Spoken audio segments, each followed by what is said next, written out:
د جاپان په پلازمینې ټوکیو کې د جنوري پر 15مه خلکو له هغو دوو پانډاګانو سره مخه وکړه چې چین ته ستنېږي. د جاپان او چین خلک له پانډاګانو سره ډیره مینه لري.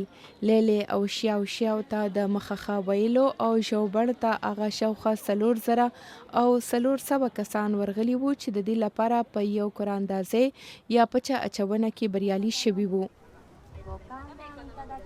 シャオシャオレイレイのお父さんお母さんの代から زه له هغه وخت راهیسې دلته راځم چې د شیاو شیاو او لیلی مور پلار به دلته وو.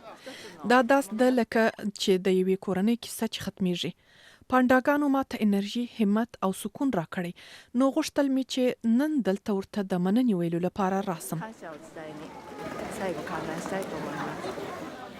د دې دوو پانډاګانو چین ته تر ستنېدو وروسته به جاپان په شاوخوا نیمه پیړۍ کې په لومړي ځل له پانډاګانو بې برخې پاتې شي.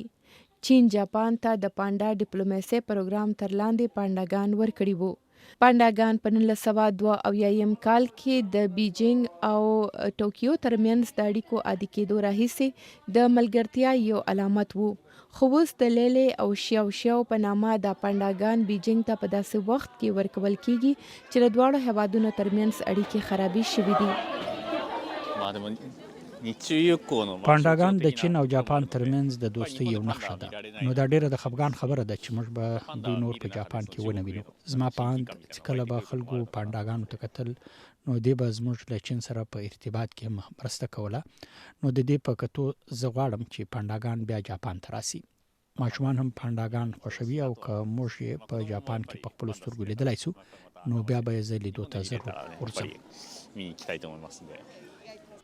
په ټوکیو کې ځینې څېړونکي وایي چې کېدای شي د لیلې او شیاو شیاو چین ته ستنېدل سیاسي لامل ونه لري.